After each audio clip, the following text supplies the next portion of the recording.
Welcome to this episode of Monday Morning Joe. I'm Dr. Chuck Vega from the University of California at Irvine. Monday Morning Joe is a quick-hitting coffee talk style 4-episode series looking at the latest and greatest regarding multi-cancer early detection tests, or MCEDs. The goal of this segment today is to discuss the criteria important for cancer screening tests and the available clinical trial data we have to date for MCEDs specifically. In the last episodes, we talked about the biologic basis for emerging blood-based early cancer detection tests. Check it out if you haven't done so already. Before we begin, please remember to subscribe to the Exchange CME YouTube channel and turn on your notifications so you don't miss new episodes in this series. So just as a reminder from the last talk, and for those of you who haven't seen it, definitely you're missing out, go check it out. There are 3 cell-free DNA MCED, or again, multi-cancer early detection test assays that have received FDA Breakthrough Device designation. And so those include CancerSeq, which examines the blood for 8 different types of cancer using methylated DNA plus protein biomarkers. Oversee, which detects at least 5 types of cancer with a single blood test, and that uses methylation patterns as well. And then Gallery, which can detect over 50 types of cancer and has a broad review of methylation patterns in the blood. And that test is somewhat important because that's the one that is commercially available right now that you can order. So keep that in mind as we go through. But first, statistics. Yeah, we've got to review some statistics. I don't know how successful it is to review statistics on your phone, but it's worthwhile to consider sensitivity, specificity, and positive and negative predictive values, because that's really what we're talking about when we think about the accuracy and the real utility of these MCED tests. We really want a good balance between sensitivity, which is when you can detect true positive samples, a measurement of true positivity, versus specificity, which is looking at true negatives. Positive predictive value and negative predictive value can be a little bit easier to understand for us and clinicians in terms of how many of those positives are true positives, how many of those negatives are true negatives. So let's get into it a little bit now with some of the MCED data. I think one thing that really stands out to me with MCEDs as a group is specificity is very, very high. I think patients really want to know, and research shows that one of the things they really want to know in getting a cancer detection test, and whether it's an MCED or a mammogram or a PSA for prostate cancer, do I not have cancer? I want to be sure that I don't have cancer. And these tests the MCEDs don't necessarily allow us to say 100% you do not have cancer, but they're pretty close with specificities between 98 and 99.6%.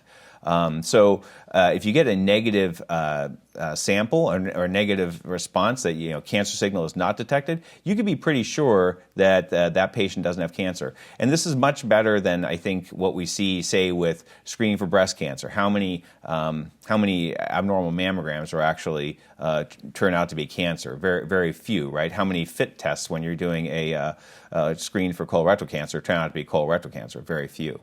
Sensitivity is improving overall, and so it ranges from in early studies down to 15%, but in later studies, up to 80%, depending on the population screen and the type of test that's used.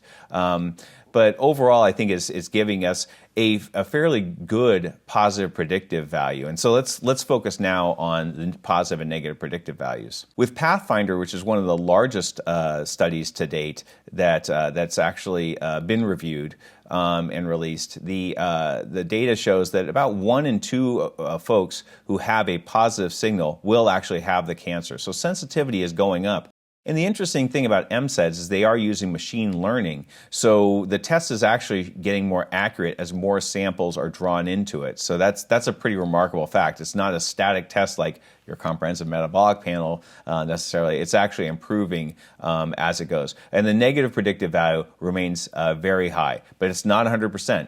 Just because the patient has a negative MCED, 1, they should still go through their regular cancer screening processes for breast cancer and colorectal cancer, et cetera.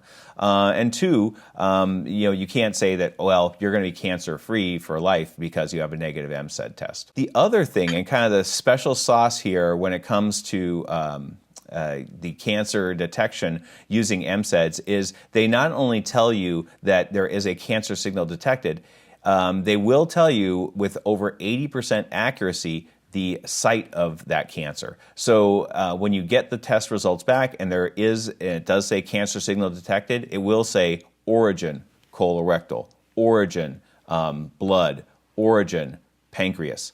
And so that way, that's really important for us because we don't have to go necessarily on a fishing expedition looking for cancer across the entire body. We can focus our workup, and we are going to talk a lot about that and what to do with a positive screen result in a future episode. How do we actually manage those results? But it will help us focus, and therefore, I think, be a much more powerful way to detect early cancer, and then we can get treatment started that much earlier. So overall, very, very important. In Pathfinder, the cancer signal of origin was detected almost 89% of the time. And there's a lot more to come. There are very large trials involving many thousands of patients using different platforms. And I think that's great because this is something that, we're not going to have just one choice in terms of using MCED. Right now, commercially available, there is only one choice, but that will change. And all of this data will help inform all of us moving forward as clinicians and patients so that we can really find the optimum screening period for folks using MCEDs and maybe the best combination of screening modalities. And overall, to the benefit of individual health and public health, we'll be detecting a lot more cancers earlier. So there are a number of different criteria that we use to evaluate the performance of cancer screening tests. Positive predictive value and negative predictive value are very, very important. I mentioned that the negative predictive value of MCEDs is very high, and the positive predictive value is improving with 1 in 2 folks with a positive Gallery signal actually found to have cancer. And overall, I think that the data is very strong, and it will get stronger as we continue to move forward and these tests get more refined. I'm really expecting big, great things. Thank you very much for taking the time to be with us today. Hopefully you found this helpful and relevant to your practice. As we discussed earlier, please check back for new episodes on the Exchange CME YouTube page. Remember that clinicians, nurses, and pharmacists can also visit exchangecme.com for free access to CME on a variety of different therapeutic areas. Appreciate your time. We'll see you on the next episode of Monday Morning Joe, where I'll discuss how to incorporate MCED into your screening practices.